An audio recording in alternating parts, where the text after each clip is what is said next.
Lok Sabha speaker ఎన్నికపై ఎన్డీఏలో clarity వచ్చినట్లు తెలుస్తోంది. పార్లమెంట్లోని ప్రధాని ఆఫీసులో బీజేపీ ముఖ్య నేతలు, ఎన్డీఏ భాగస్వామ్య పక్ష లీడర్లు భేటీ అయ్యారు.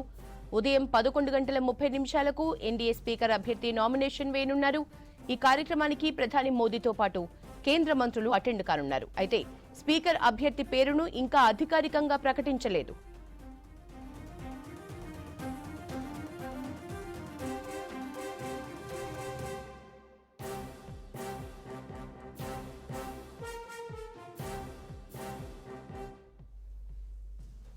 లోక్సభ స్పీకర్ ఎన్నికపై ఎన్డీఏలో క్లారిటీ వచ్చినట్లు తెలుస్తోంది.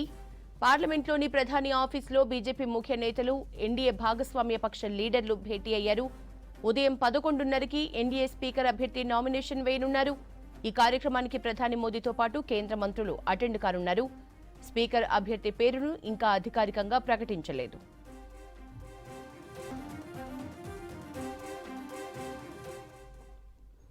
లోక్సభ స్పీకర్ ఎన్నికపై ఎన్డీఏలో క్లారిటీ వచ్చినట్లు తెలుస్తోంది. పార్లమెంట్లోని ప్రధాని ఆఫీసులో బీజేపీ ముఖ్య నేతలు, ఎన్డీఏ భాగస్వామ్య పక్ష లీడర్స్ భేటీ అయ్యారు. ఉదయం 11:30 ఎన్డీఏ స్పీకర్ అభ్యర్థి నామినేషన్ వేయనున్నారు. ఈ కార్యక్రమానికి ప్రధాని మోదీతో పాటు కేంద్ర మంత్రులు అటెండ్ కానున్నారు.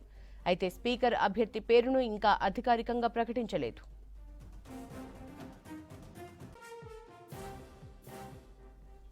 లోక్సభ స్పీకర్ ఎన్నికకు సంబంధించి డీటెయిల్స్ ఢిల్లీ నుంచి మదార్ లైవ్ లో అందిస్తారు. మదార్, డీటెయిల్స్ ఎట్లా ఉన్నాయి?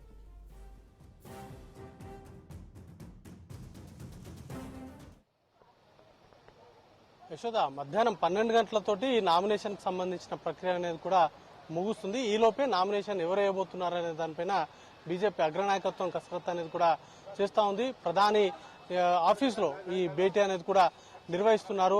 ఈ భేటీలో కీలకమైనటువంటి నేతలందరూ కూడా, ఎన్డీఏ పక్ష నేతలు కూడా కొంతమంది హాజరయ్యారు.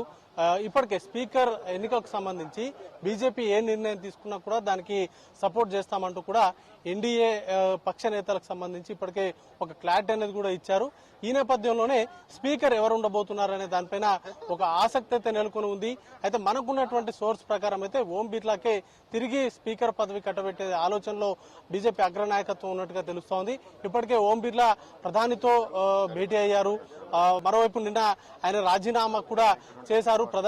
స్పీకర్ కు సంబంధించినటువంటి ఈరోజు మధ్యాహ్నం నామినేషన్ అనేది కూడా దాఖలు చేసేటువంటి క్రమంలో ఆ మేరకు నిర్ణయాలు అనేది కూడా ఇప్పటికే దానికి సంబంధించి ఎన్డీఏకి సంబంధించినటువంటి నేతల సమావేశాలు అనేది కూడా జరుగుతూ ఉన్నాయి. వరుస సమావేశాలతోటి నడుస్తూ ఉన్నటువంటి పరిస్థితి ఉంది. కాబట్టి ఇంకా డిప్యూటీ స్పీకర్ కు సంబంధించినటువంటి అంశం పైన కూడా క్లారిటీ అనేది కూడా రావాల్సి ఉంది. దానికి సంబంధించి ఆ నేపథ్యంలో ఇండియా కూటమి డిప్యూటీ స్పీకర్ పదవిని కూడా కోరుతా ఉన్నారు.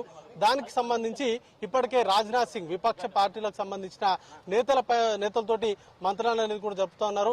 మనతో మరి కాసేపట్లో ప్రమాణ స్వీకారం చెబుతున్నటువంటి వంశీ గారు ఉన్నారు. సార్, స్పీకర్ ఎన్నికకు సంబంధించి ఒక చర్చ నడుస్తూ ఉంది. డిప్యూటీ స్పీకర్ కు సంబంధించి ఇండియా కూటమి నేతలకు ఆ పదవి ఇవ్వాలనేటువంటి డిమాండ్ ఉంది. అలాగే కేంద్ర ప్రభుత్వం ఇప్పటి వరకు విపక్ష నేతలతోటి స్పీకర్ ఎన్నికకు సంబంధించి ఎలాంటి చర్చలు జరపలేదు. దీని గురించి ఎలా చూస్తారు సార్? ఐ థింక్ ఇది చాలా మంచి విషయం. ఎందుకంటే 10 సంవత్సరాల్లో మొదటిసారి ఇట్లా జరుగుతుంది. మనం అందరం ఒకటి గమనించాలి. ప్రజాస్వామ్యం, ప్రజలకు ఒక స్వేచ్ఛ వచ్చేలాగా ఓటింగ్ జరిగింది. బీజేపీ పార్టీకి ఏదైతే మెజారిటీ 400 పార్ అని చెప్పి వాళ్ళు ఏదైతే స్లోగన్స్ చెప్పినారో అది అవ్వలేదు.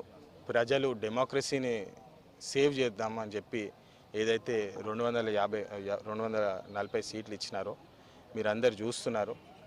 కేవలం అహంకారం అగేన్స్ట్ ఈ ఓట్ అని చెప్పి నేనైతే భావిస్తున్నాను. మన ప్రజాస్వామ్యాన్ని, డెమోక్రసీని రక్షించాలని చెప్పి ఓటింగ్ జరిగిందని నేను నమ్ముతున్నాను.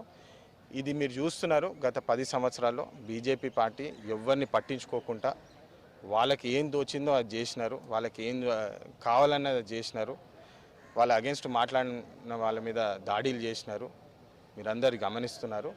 ఈసారి మొదటిసారి బీజేపీ పార్టీ గవర్నమెంట్లో వచ్చిన తర్వాత ఇతర పార్టీలతోటి మాట్లాడి వాళ్ళకి ఏం కావాలో అనుకూలంగా ఒకసారి కనుక్కోవడం కూడా చాలా ఆశ్చర్యంగా ఉన్నది. అండ్ అది మన దేశాన్ని కూడా మంచిదని చెప్పి నేను భావిస్తున్నాను. ఇది కేవలం భారతదేశ ప్రజలందరికీ నా హృదయపూర్వక ధన్యవాదాలు. వాళ్ళు మన డెమోక్రసీని రక్షించుకున్నారని నేను భావిస్తున్నాను.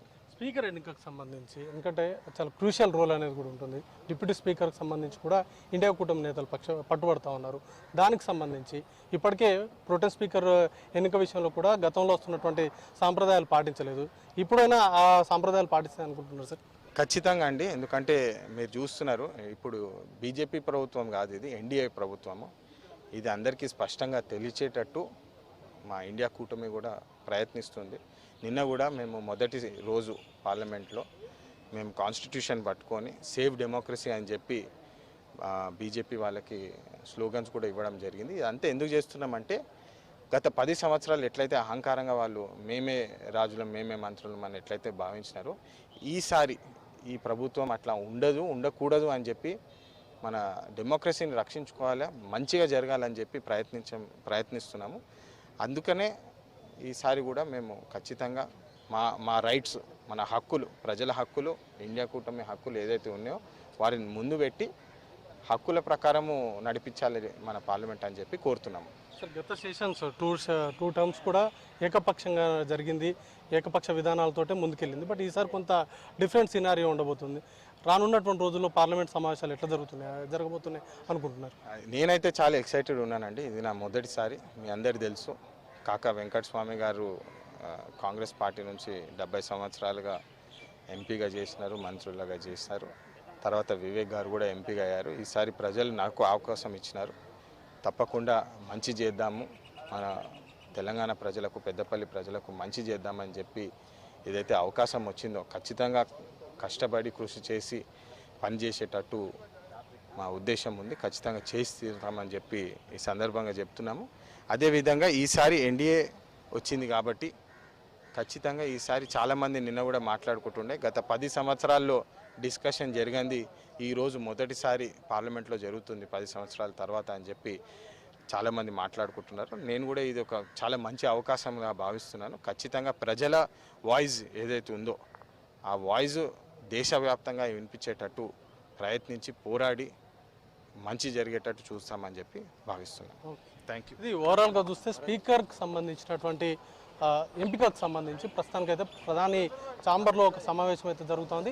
మరి కాసేపట్లోనంటే 11:30 కల్లా బీజేపీకి సంబంధించిన క్యాండిడేట్ ఎవరనే దానిపైన బీజేపీ అగ్రనాయకత్వం స్పష్టత ఇవ్వబోతుంది. ఇప్పటికే ఓం బిర్లాకు సంబంధించి ఆయన వైపే మొగ్గు చూపుతున్నట్టుగా, ఎందుకంటే బీజేపీకి సంబంధించిన సీనియర్ నాయకులంతా కూడా ఓం బిర్లా గత సెషన్ సందర్భంగా పార్లమెంట్ నడిపినటువంటి తీరు కావచ్చు, లేకపోతే బీజేపీకి సంబంధించి సీనియర్ నాయకుడు ఎన్నో ఏళ్ల నుంచి కూడా బీజేపీ తోటి అనుబంధం ఉంది కాబట్టి ఆయన వైపే మొగ్గు చూపుతున్నట్టుగా సమాచారం ఉంది. అయితే డిప్యూటీ స్పీకర్కి సంబంధించినటువంటి అంశం పైన క్లారిటీ అయితే రావాలి. ఇప్పటికే ఇండియా కూటమికి సంబంధించిన నేతలతోటి రాజ్నాథ్ సింగ్ మంత్రాలు అనేది కూడా జరుపుతున్నారు. ఇండియా కూటమికి సంబంధించిన నేతలు డిప్యూటీ స్పీకర్ పదవిని ఇవ్వాలనేటువంటి అంశంలో పట్టుదలగా ఉన్నటువంటి పరిస్థితి. ఈ నేపథ్యంలోనే స్పీకర్ ఎన్నిక ఏకగ్రీవంగా గత కొన్ని దశాబ్దాలుగా స్వతంత్రం వచ్చినప్పటి నుంచి కూడా లోక్సభ స్పీకర్ కు సంబంధించినటువంటి ఎన్నిక ఏకగ్రీవంగానే జరుగుతూ ఉంది. బట్ ఈసారి మాత్రం ఇండియా కూటమి నేతలు అంగీకరిస్తాయి. ఖచ్చితంగా డిప్యూటీ స్పీకర్ విషయంలో రాజ్నాథ్ సింగ్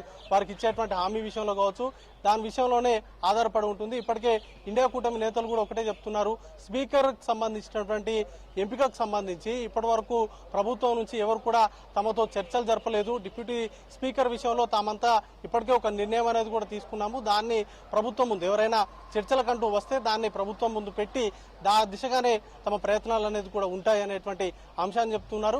ఏకగ్రీవం వైపుకు తాము సిద్ధంగా ఉన్నప్పటికీ ప్రభుత్వ వైఖరి ఆధారంగానే ఏకగ్రీవానికి అంగీకారం తెలపాలా, లేకపోతే ఎన్నికలకు అభ్యర్థిని నిలపాలా అనే దానిపైన తమ డిసిషన్ ఉంటుందంటూ కూడా ఇండియా కూటమికి సంబంధించినటువంటి నేతలు చెప్తున్నారు. సో మరి కాసేపట్లోనే అంటే 11:30 కల్లా క్యాండిడేట్ ఎవరు, స్పీకర్ గా డిప్యూటీ స్పీకర్ గా ఎవరు వ్యవహరించబోతున్నారనే దానిపైన ఒక స్పష్టత అయితే రాబోతా ఉంది. యశోద.